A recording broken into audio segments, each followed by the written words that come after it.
Tribes நேயர்களுக்கு வணக்கம். இன்ற நிகழ்ச்சியில் நம்மோடு பேச பத்திரிகையாளர் சுமன் கவி அவர்கள் இணைந்துள்ளார். வாருங்கள் அவரோடு பேசுவோம். வணக்கம். வணக்கம் தோழர். தாவேகாவோட தலைவர் விஜய் விசாரிக்கிறதுக்காக ஏற்கனவே சம்மன் கொடுத்துருந்தாங்க. அந்த அடிப்படையில் இன்னைக்கு டெல்லியில் இருக்கிற சிபிஐயோட ஹெட் குவார்ட்டர்ஸில் விஜய் அவர்கள் விசாரணைக்கு போயிருக்கிறாரு. அதில் சரியான பதில்கள் வந்தா ஓகே இன்னையோட முடியும், முரண்பட்ட பதில்கள் வந்தால் நாளைக்கும் தொடருன்ற மாதிரி சொல்லியிருக்கிறாங்க. இந்த நிலையில் இன்னைக்கு சிபிஐ அலுவலகத்தில் என்ன மாதிரியான கேள்விகள் அவருக்கு வைக்கப்பட்டிருக்கிறோம், இந்த விசாரணை எப்படி பார்க்கறது? இந்த சிபிஐக்கு மாற்றப்பட்ட வழக்கு, சிபிஐக்கு எஸ்ஐடி தமிழ்நாடு அரசு உருவாக்கிய எஸ்ஐடி டீம்கிட்ட இருந்து அதை சிபிஐக்கு மாற்றியதே தங்களுக்கு கிடைத்த மிகப்பெரிய வெற்றியாக கொண்டாடியது தான் இந்த தாவேகா விஜய் கூடாரம். எந்த பக்கம் விசாரிக்கப்பட்டாலும் பிரச்சனை தான். நான் இங்கே விசாரிக்காமல் அங்கே போகிறதுங்கிறது எவ்வளோ பெரிய ஒரு பாழங்கிணத்துல போய் விழுந்திருக்கிறோம் அப்படிங்கிற அந்த புரிதல் இல்லாமல் அவர்கள் அது ஒரு கோலாகலமாக கொண்டாடிட்டாங்க. ஆனால் அதை தொடர்ந்து விசாரணை நடந்துச்சு எல்லா இடத்துலையும். அதாவது கரூரில் அங்கே பாதிக்கப்பட்ட இடம், சாலையின் அளவு, அங்கே இருக்கக்கூடிய கடைக்காரர்கள், அங்கே இருக்கக்கூடிய பொதுமக்கள் எல்லார்ட்டையும் விசாரணை நடந்துச்சு. அதுபோக அவர் பயன்படுத்திய பிரச்சார வாகனத்தில் என்னென்ன ஃபுட்டேஜ் இருந்துச்சு, என்ன அதோட என்ன அளவு என்ன எல்லாத்தையும் பார்த்தாங்க. டிரைவர் உட்பட விசாரிச்சாங்க. எல்லா விசாரணையும் முழுக்க நடந்துச்சு. இந்த விசாரணைன்றதுல ஒரு சிக்கல் இருக்குது. சிபிஐ விசாரணை இந்த விஷயத்துல நடக்கிறது இருக்குல்ல, கரூர் சம்பவத்துல, அது டெல்லியில ஏன் இவங்களை வர வச்சு விசாரிக்கணும்? தாவேகா ஒரு தலைவர் விஜயா இருக்கட்டும், நிர்வாகிகளா இருக்கட்டும், ஏன் டெல்லிக்கு வர வைக்கணும்? சம்பவம் நடந்தது கரூர்ல, கேம்ப் சிபிஐ போட்டிருக்கிறது கரூர்ல. அது இப்போ வரைக்கும் கரூர் மாவட்ட நீதிமன்றத்துல தான் அது இருக்குது. இதுக்கப்புறம் எங்கன்னா மாற்றணுமோ அந்த எல்லைக்குள்ள இடத்துல தானே இவங்களே விசாரிக்கணும். களத்துக்கு பக்கத்துல விசாரிக்கும் போது தானே தெரியும். இல்ல சென்னை ஹெட் குவார்ட்டர்ஸ்ல விசாரிப்பீங்க, ஏன் டெல்லிக்கு வர வைக்கிறாங்க? அதுல ஒரு பிரச்சனை இருக்கிறதா சொல்றாங்களே, அது என்ன? அதாவது ஒரு கிரிமினல் கேஸா இருந்ததுன்னா அது சம்பவம் எங்க நடந்துச்சோ, ஒரு அசம்பாவிதம் நடந்திருக்குது, ஒரு சாம்பல் நடக்குது, இந்த மாதிரியான பிரச்சனைகள் நடந்த இடத்துல அங்கதான் விசாரிக்க முடியும். அங்கே நீங்கள் இருக்கிற கேம்ப்பு போட்டு அங்கே இருக்கக்கூடிய ஒரு போலீஸ் ஸ்டேஷன், அங்கே இருக்கக்கூடிய நீதிமன்றம், இது வட்டாரத்துக்குள்ளே மட்டும்தான் இவர்களுடைய விசாரணை வைத்திருக்க முடியும். சிபிஐ ஆஃபீஸ் போட்டிருப்பாங்க. ஆனால் இப்போ அதாவது ஒருவேளை கூப்பிட்டு விசாரிப்பதாக இருந்தால் நீங்கள் ஆன்டி கரப்ஷன், அதாவது சிபிஐயில் ஆன்டி கரப்ஷனுக்கான அந்த பிரச்சனை இருந்தால் மட்டும்தான் எங்கே இருந்தாலும் நீங்கள் டெல்லிக்கு வாங்கன்னு கூப்பிட்டு விசாரிக்க முடியும். அப்போ இதுக்கும் ஆன்டி கரப்ஷனுக்கு சம்மந்தம் இல்லை. அப்போ இதில் நீங்கள் இதை பயன்படுத்துறீங்க அப்படிங்கிறதுக்கு பொலிட்டிக்கல் இன்டென்ஷன் இருக்குது. நம்ம அதான் சொல்றோம், பாஜகவின் வளையத்துக்குள் அந்த ஆக்டோபஸ் கரங்களுக்கு மத்தியில் விஜய் வசமாக சிக்கி கொண்டிருக்கிறார். இன்னைக்கு விஜய் போறாரு, போனா அங்கே விஜயினுடைய கட்சிக்காரர்கள் யாரும், தொண்டர்கள் யாரும் வரக்கூடாது, வேற யாரும் வரக்கூடாதுன்னு முன்னறிவிப்பு செய்யப்பட்டது. ஆனாலும் கூட இவர்கள்லாம் போய் காத்து கிடக்குறாங்க. யாரு? விஜயினுடைய கட்சிக்காரர்கள் பல பேர் போய் காத்துட்டு இருக்காங்க. ரசிகர்களே வந்திருக்காங்க. ஆமா, டெல்லியை சார்ந்தவங்களே பலரும் வந்திருக்காங்க. டிவிக்கே தளபதினு சொல்லி கொடியை பிடித்து கொண்டு விஜய்க்காக கோஷம் போட்டுக்கிட்டு இருக்கிறாங்க. இன்னும் ஒரு கொடுமை என்னன்னா, இவருக்கு ஒய் பிரிவு பாதுகாப்பு கொடுக்கப்பட்டிருக்குது. கிட்டத்தட்ட டெல்லியிலே ஒரு 3 மணி நேரம் போக்குவரத்தை எல்லாம் கிளியர் பண்ணி இவரை பாதுகாப்பு கொடுத்து இவரை கூப்பிட்டு போயிருக்காங்க. அதாவது எங்களோடு இணங்கி வந்து விட்டால் உங்களுக்கு பாதுகாப்பு இருக்கிறது அப்படிங்கிறத சமிக்கையாக சொல்லுகிறதெல்லாம் இதெல்லாம் சரிங்களா? அது மட்டும் இல்லாம இவர்கள் இப்போதும் விஜய் கட்சிக்காரர்கள், விஜய் ஆதரவாளர்கள் இப்போதும் திருந்தவில்லை அப்படிங்கிறதையும் இந்த கோஷம் காட்டுகிறது. ஆனா விஜய் கிட்ட நாம பார்க்க வேண்டியது என்னன்னா, 100 கேள்விகள் விஜய்க்கு அடுக்கடுக்காக 100 கேள்விகள் ப்ரிப்பரேஷன் பண்ணப்பட்டிருக்குது. அதுல குறிப்பாக 10 கேள்விகள் முக்கியமானது, அது வெளியாகி இருக்கிறது. முக்கியமான கேள்விகளை மட்டும் சொல்றேன். நிகழ்ச்சி நடைபெறும் நாளில் இறுதி முடிவு யாருடையது? அதாவது வண்டியை உள்ள கொண்டு போய் இந்த மாதிரி கூட்டத்தை நடத்துறோம், இப்படி போறோம், இந்த இதையெல்லாம் நீங்கள் முடிவெடுத்தது யார்? அது மட்டும் இல்லாம கூட்டம் அதிகமாகிறது என்ற தகவல் வந்தபோது நிகழ்ச்சியை தொடர சொன்னது யார்? நீங்க உள்ள டிஎஸ்பி உள்ள போகக்கூடாதுன்னு சொல்றாரு, இல்ல போயிடலாம் அப்படின்னு இவங்க முடிவு சொல்றாங்க. அப்படி சொன்னது யார்? காவல்துறை தடுத்தும் போது. ஆமா, காவல்துறை தடுத்து நீங்க போயிருக்கீங்க. அதை முடிவு பண்ணது யாருன்னு கேக்குறாங்க. ஆமா, அந்த முடிவு யார் எடுத்தது? சொன்னது ஒருத்தரா இருப்பாருங்க, முடிவு யார் எடுத்தா? விஜய் சொல்லாமல் அவர்கள் அங்கே முடிவு எடுத்துக்கிட்டாங்களா அப்படிங்கிற ஒரு கேள்வி இருக்குது. இன்னொன்னு, கீழே இருந்து குழந்தை ஒண்ணு காணோங்கிறது வந்துச்சு. ஒரு அம்மாவுக்கு தண்ணி தேவைப்படுது, ஒரு குழந்தைக்கு தண்ணி தேவைப்படுதுன்னு வந்துச்சு. அப்பெல்லாம் இவங்க தூக்கி போட்டாங்க. குழந்தை காணுங்கிற செய்தியை ஆதவர்ஜுனா லேட்டா சொல்லுவார். அவர் அந்த பாட்டு பாடி முடிக்கிறதுக்கே அவர் வெயிட் பண்ணுவார். கீழே இருந்து தகவல் வந்துடும். அப்போ இந்த விஷயங்களை எல்லாம் நீங்கள் எப்படி ஹேண்டில் பண்ணீங்க? அங்க ஒரு பிரச்சனை ஏற்பட்டு விட்டதுன்னு செய்தி வந்த உடனே ரியாக்ட் பண்ணீங்களா, அல்லது உங்களுடைய நிகழ்ச்சியை நடத்துறதுக்கு மும்முரம் காட்டினீங்களா? இதெல்லாம் அவர்கள் கேட்டிருக்காங்க. கூட்ட நெரிசல் ஏற்பட்ட அந்த நிமிடத்தில் நீங்கள் எங்கே இருந்தீர்கள்? காயமடைந்தவர்கள் பற்றி உங்களுடைய உடனடி தகவல் கிடைத்ததா? இதெல்லாம் கேட்டிருக்காங்க. நம்ம அதில் வீடியோவில் இருக்குது. இதெல்லாம் தாண்டி மிக முக்கியமானது, இவ்வளோ பெரிய கூட்டத்தை கூட்டி விட்டு ஏன் தாமதமாக வந்தீர்கள்? 8:45 நாமக்கல்னு சொல்லிட்டு வீட்டில இருந்தே 8:45 ஏன் கிளம்புனீங்க? 12:30 மணிக்கு நான் கரூர்ல இருப்பேன்னு சொல்லிட்டு 7 மணிக்கு ஏன் வந்தீங்க? 6-7 மணி நேரம் காக்க வைப்பதற்கு காரணம் என்ன அப்படின்னு கேட்டிருக்காங்க. இது போக இன்னும் 100 கேள்விகள் அவரை கிட்டத்தட்ட 5 மணி நேரம் அவர்கிட்ட விசாரணை நடத்தப்பட்டிருக்கிறது. இல்ல இப்ப நான் ஒரு இதுக்காக கேட்கறேன், புரிஞ்சுக்கிறதுக்காக. இப்போ விஜய் அவர்கிட்ட இந்த மாதிரி குழந்தைய காணும்னு சொன்னாங்க, முதல் தண்ணி கேட்டாங்க, இதெல்லாம் நடந்தது. இப்போ இதெல்லாம் நடந்த பிறகு நீங்க அதை நிப்பாட்டி அதை சரி பண்றதுக்குள்ள போயிருக்கணும். ஏன் மறுபடியும் பேச தொடர்ந்தீங்க? குழந்தைய காணும்னப்போ முடிச்சிட்டாரு, அதுக்கு முன்னாடி தண்ணி கேட்கும் போது மறுபடியும் பேசுறாரு அவரு. ஏன் அப்படி பேசுனீங்கன்னு கேள்வி கேட்டா அதை சரி செய்ய தானே போயிருக்கணும். மாறி ஏன் பேசுனீங்கன்னு கேள்வி கேட்டா அதுக்கு என்ன சொல்ல முடியும்? விஜயால என்ன சொல்ல முடியும் அப்படின்னா, எனக்கு அதாவது என்னன்னா, நான் முடிவெடுக்கல. இப்போ நீங்க இவர்களுடைய இவங்களுடைய பேட்டர்னே பாருங்க. ஆதவ அர்ஜுனாவை கேள்வி கேட்டா புசி ஆனந்த கை காட்டுறாரு. இதான் நடந்துச்சு. போன இன்வெஸ்டிகேஷன்ல நடந்தது என்ன அப்படின்னு பாத்தீங்கன்னா, ஆதவ அர்ஜுனாட்ட கேள்விகள் கேட்கப்படும் போது இதெல்லாம் புசி ஆனந்த் பொதுச் செயலாளர் தான் எல்லாத்தையும் பாக்குறாருன்னு சொல்றாரு. புசி ஆனந்த கேள்வியை கேட்டா அவர் மதியழகன் மேல கையை காட்டுறாரு. மாவட்ட செயலாளர் தான் எல்லாத்தையும் பண்றாரு. இப்ப விஜய் கிட்ட நீங்க கேள்வி கேட்டீங்கன்னா அவர் மறுபடியும் புசி ஆனந்தே கை காட்டுவார். இப்ப நான் இல்ல, இது நீங்க பால கைமாத்தி போடுறதுன்னு சொல்லுவாங்க இல்லையா, ரெஸ்பான்சிபிலிட்டியை எனதாக்கி கொள்ளாமல் அதுக்கு அவன் தான் காரணம்னு தூக்கி தள்ளி போடுறது, இதைத்தான் இவர்கள் செய்கிறாங்க. இன்னும் மோசமானதை செஞ்சாங்க. நீங்க கரூர்ல வேறொரு அமைச்சர் தான் இதுக்கு காரணம்னு சொன்னாங்க இல்லையா, அந்த காரணத்தை இவர்களால் இங்க அப்படி சொல்லவே இல்லை. இவ்வளவு கேள்விகள் கேட்கப்படுது. விஜய் சொல்ல மாட்டாரா? விஜய் சொல்ல மாட்டார். ஏன்னா அப்படி சொன்னதா இருந்தால், நான் என்ன சொல்றேன், ஒருவேளை அவர்கள் அதை சொல்வதாக இருந்தால், ஆதவ அர்ஜுனா கூட சொல்றதுக்கு வாய்ப்பு இருக்கு. சொல்லி இருந்தால் அதற்கு என்ன ப்ரூஃப்? ஆரம்பத்தில் என்ன சொன்னாங்க, பெப்பர் ஸ்ப்ரே அடிச்சாங்க, பின்னாடி இருந்து குத்துனாங்க, மதியகளோட ஒய்ஃப் எல்லாம் பேசிச்சுது. அப்ப அதெல்லாம் நீங்க சொல்றதா இருந்தால் அதற்கு என்ன ப்ரூஃப்?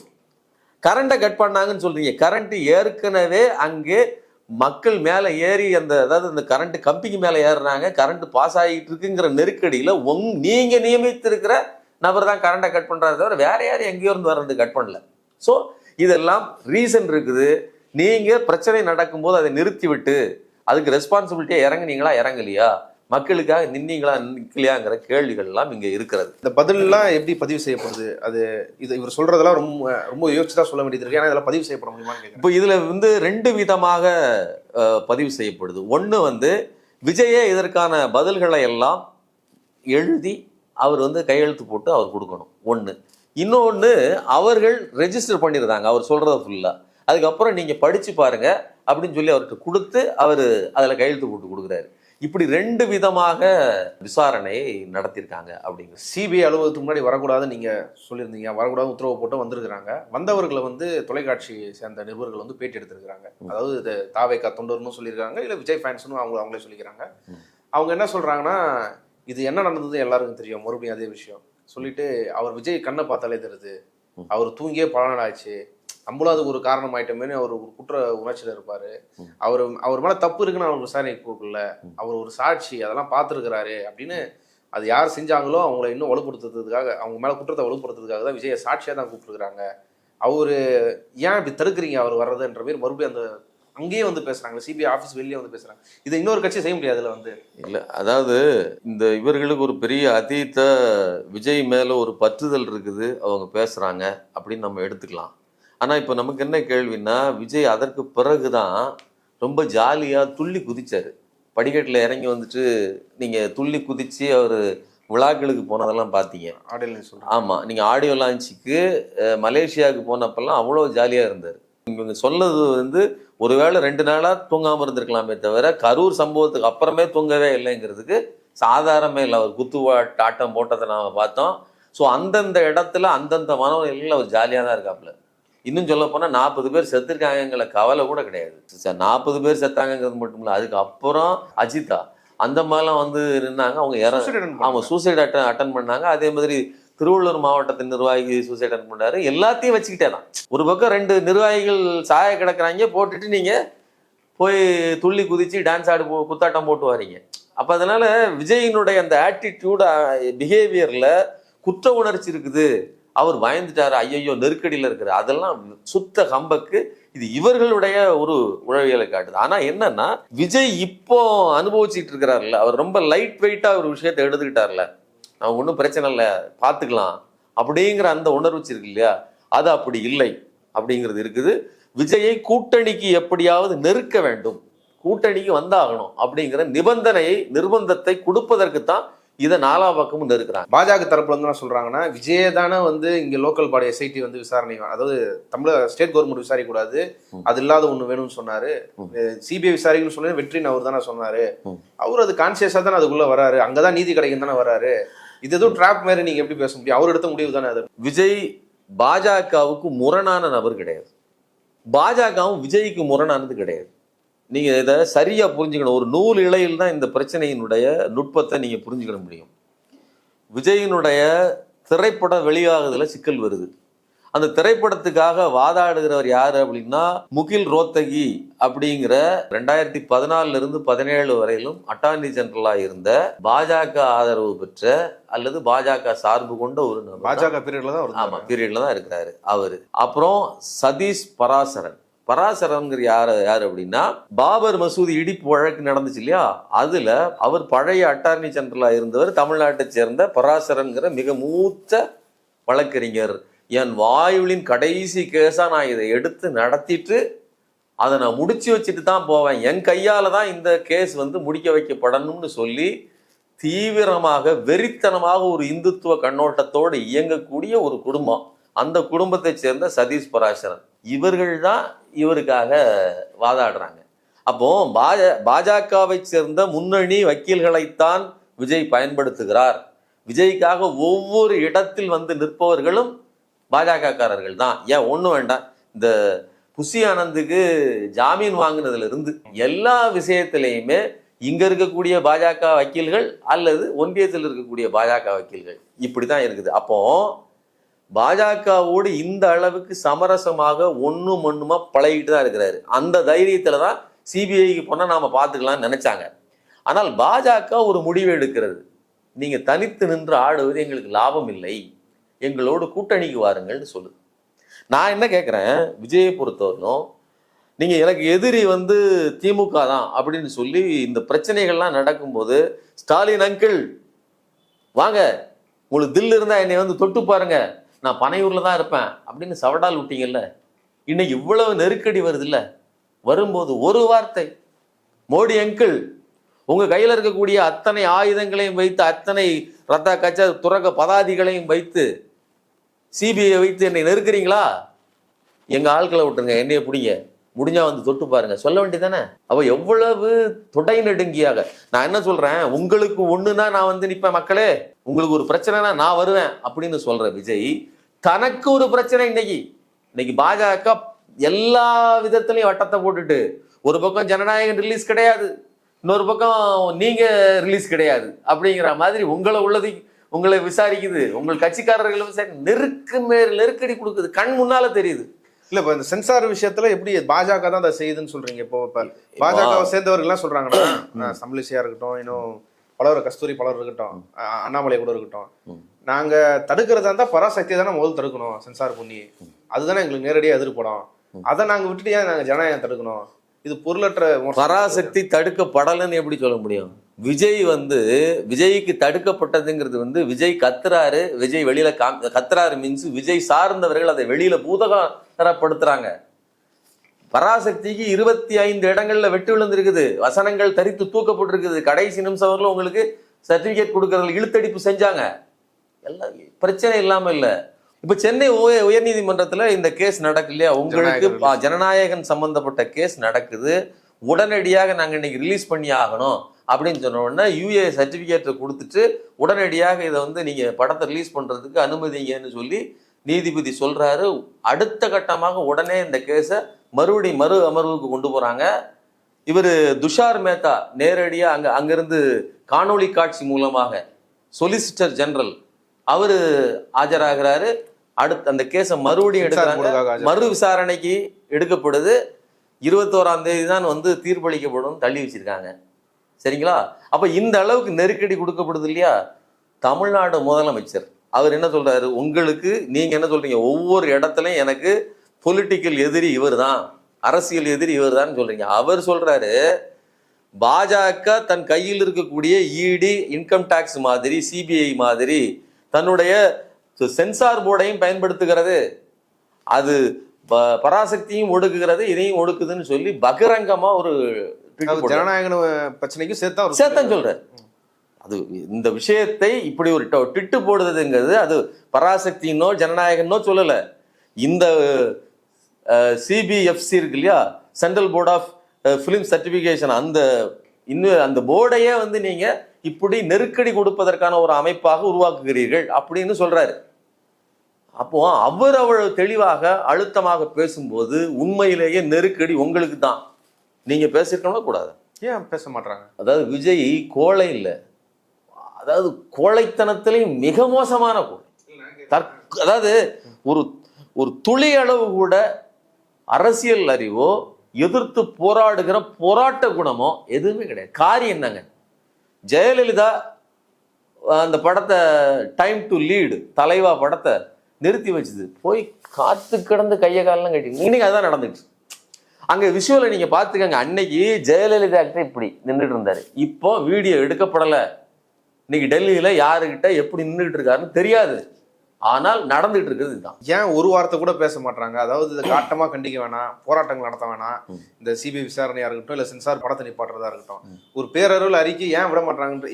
எப்படி ஒப்பிட்டு கேட்கறேன்னா, வேறு கட்சிகள் இருப்பாங்க, நல்லா பேசிப்பாங்க, ஆனா ஒரு விஷயம்னா அது ஒரு சடங்குன்னு விமர்சனம். சீமான் எடுத்துப்போம், அவரும் பாஜக கூட வீட்டையும் தான் விமர்சிக்க போறது, அந்த சித்தாந்தத்தை தான் இவரும் வேற வகையில பேசுறாரு. ஆனா பாஜகவோ பொது இடங்கள்ல செய்யற விஷயங்கள்ல எதிர்த்தோ கண்டிச்சோ விமர்சிச்சோ பேசுறா போல, அந்த மாரி கூட ஏன் விஜய் பேச மாட்டாரு?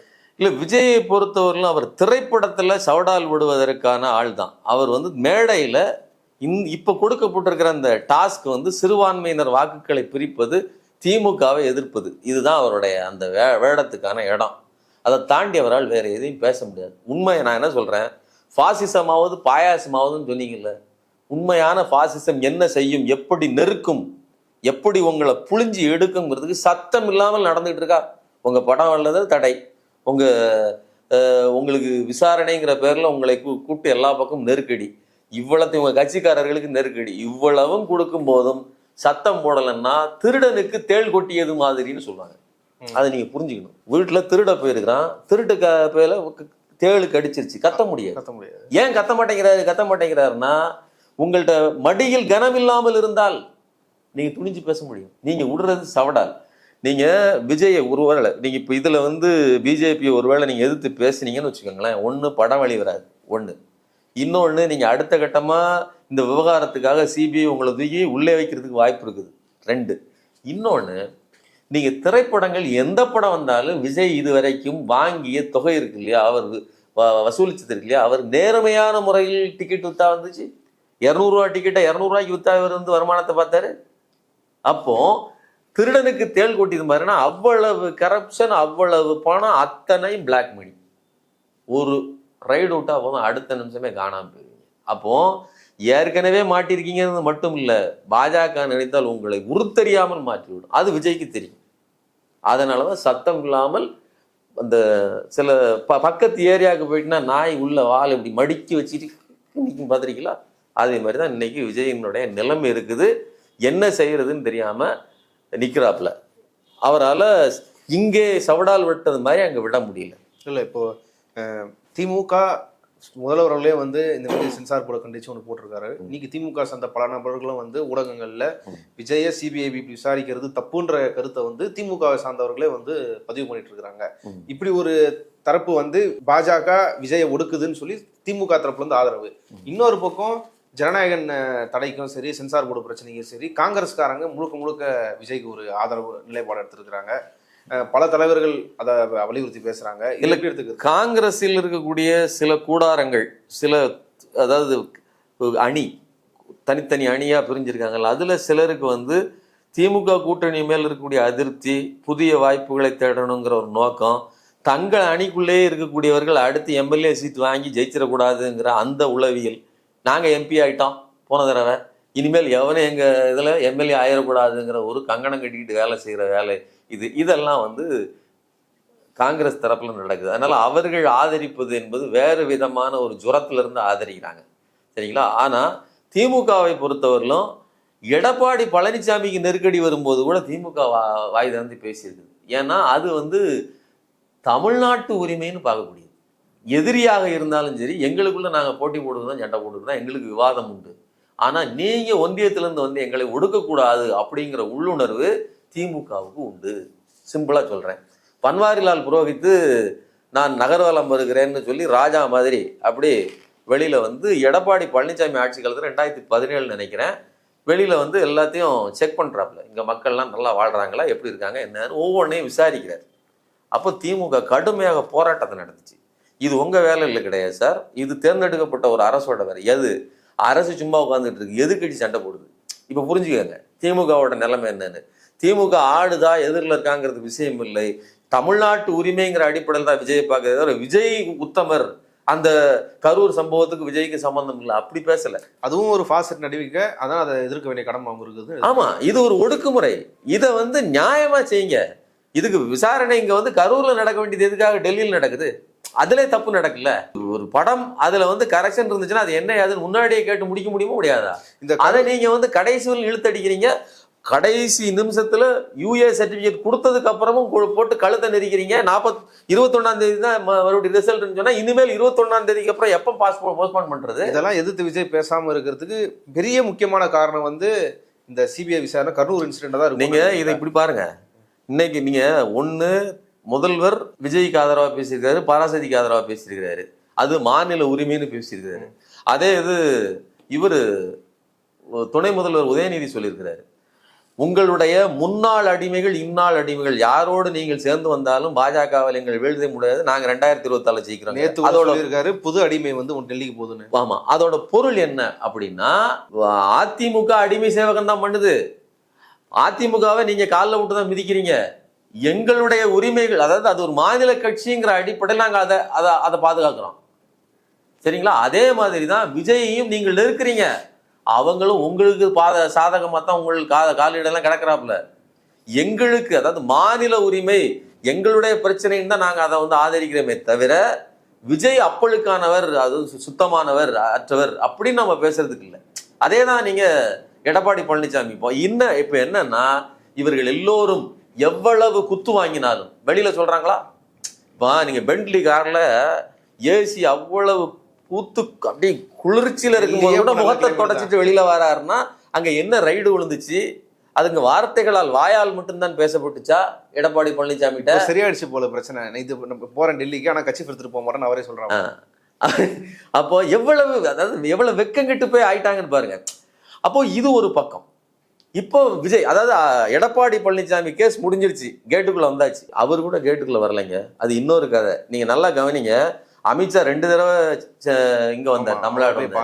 இவர் திருச்சியில விட பார்க்கல, புதுக்கோட்டை வந்தாருன்னு நினைக்கிறேன், போய் பார்க்கல.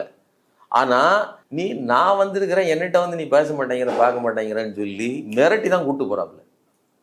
2 விதமா நடக்குது. ஒண்ணு, எடப்பாடி பழனிசாமி டெல்லிக்கு ஓடுறாரு, கட்சி போய் எடுத்துட்டு போலே தவிர அங்க என்ன நடக்க போகுதுன்னு முன்கூட்டியே தயாராயிட்டாங்க. பண்ணி இப்போ 23 மோடியை வர வைக்கிறதுக்கு அதிமுக பாஜக சேர்ந்து கூட்டம். ஆமா, தயாராயிட்டாங்க. இப்போ விஜய் வந்து, அதாவது இந்த வசக்குவாங்கல்ல, அதாவது என்ன மாட்டையோ அல்லது இந்த இதெல்லாம் பழக்குவாங்கல்ல, அதே மாதிரி விஜயை தங்களுடைய கட்டுப்பாட்டுக்குள் கொண்டு வருவதற்கு பழக்குகிறார்கள். அதுக்கு விஜய் ஒத்து வருவாராங்கிறதுலாம் பிரச்சனை இருக்குது. அதுக்காக தான் இவ்வளவு நெருக்கடி நடந்து கொண்டிருக்கிறது. விஜயை வந்து கூட்டணிக்குள்ள கொண்டு வந்துடணும், தாவேக்காவை கூட்டணிக்குள்ள கொண்டு வந்துடுறதுக்காக தான் இந்த நெருக்கடி எல்லாம் பாஜகவால் கொடுக்கப்படுதுன்னு சொல்றீங்க. ஒரு லாஜிக்கலா இப்படி யோசிக்கணும்னு நினைக்கிறேன். விஜய் ஓட்டை பிரிப்பாரு, ஓரளவுக்கு வந்து அவர்கிட்ட திரை கவர்ச்சி இருந்தது, மக்கள் ஆதரவு இருக்குது, இளைஞர்கள் ஆதரவு இருக்குது. ஆனா அதே சமயம் தமிழ்நாட்டில் வந்து பாஜக எதிர்ப்புன்றது ஓரளவுக்கு வலுவா இருக்குது. விஜய் அவங்க கூட போயிட்டா அது விஜயோட செல்வாக்கே வந்து இழக்கிறது தானே செய்யும். விஜயே அது எப்படி விரும்புவாரு? இல்லை பாஜகவே அவருக்கு இப்போ ஒரு ஓட்டை பிரிக்கிறது வலிமையா இருக்கிறான், அவன் நம்ம கூட சேர்த்துட்டு ஏன் அதை அவரோட வலிமையை குறைக்கணும்னு நினைக்காத? அதாவது இந்த விவகாரத்துல நீங்க 2024 தேர்தலினுடைய அந்த வெற்றியினுடைய பேட்டர்னை பார்க்கணும். அதாவது டிஎம்கே அலையன்ஸ் வந்து 46.97%, கிட்டத்தட்ட 50%, 47-48% எடுத்திருக்காங்கன்னு வச்சுக்கோங்களேன். இவர்கள் என்டிஏ கூட்டணி 18.28, ஏடிஎம்கே 23. நீங்கள் இப்போ இப்படி ரெண்டையும் சேர்த்துருங்க. சேர்த்தீங்க அப்படின்னு சொன்னால் 23 பத்தும் 33 38 41% ஆயிடுச்சு. இப்போ விஜய் வந்துட்டாரு அப்படின்னு சொன்னால் விஜய் எல்லா பக்கமும் இழுப்பார், எல்லா பக்கமும் இழப்பு இருக்கும். திமுக பக்கம் மிக குறைவாகத்தான் இருக்கும். நீங்கள் எந்த ஸ்ட்ராட்டஜி வேணாலும் எடுத்துக்கோங்க. திமுக பக்கமான ஏன்னா ஆன்டி இன்கம்பன்சி வாக்குகளைத்தான் யார் பிரிப்பது, அதுதான் இங்கே இருக்கக்கூடிய பிரச்சனை. திமுகவை திட்டிக்கிட்டு இருக்கிறதுல யார் எங்கெங்கே போகிறாங்க அப்படிங்கிறது தான். அப்போ விஜய் வந்தால் யாருடைய வாக்கு போவோம்? இந்த 41% தான் பெரும்பகுதி வாக்கு போகும். அது போக புது வாக்காளர்கள் வருவாங்க. அப்போ விஜயினுடைய அந்த அந்த வாக்குகள் போயிடுச்சு அப்படின்னா இந்த 40%க்கும் கீழே போயிடும். அதனால விஜயை இழுத்து உள்ள வச்சுக்கிட்டோம்னா கூடுதலாக நம்பர்ஸ் வரும், புது வாக்காளர்களின் எண்ணிக்கையும் வரும். குறைந்தபட்சம் 43 44ங்கிற அளவில் ஒரு டஃப் ஃபைட்டர் திமுக கூட்டணிக்கும் இதுக்கு இடையில கொடுக்க முடியும். ஒரு ஸ்ட்ராட்டஜிக்கலாக இப்படி செய்ய முடியும்னு நினைக்கிறாங்க. இதுதான் அவர்கள் போட்டிருக்கிற திட்டம். விஜயை முதல்ல என்ன நினைச்சாங்க, நீங்க சொன்ன மாதிரி திமுகவினுடைய சிறுபான்மையினர் வாக்குகளை சிதைக்கலாம்னு. அப்படி முடியல.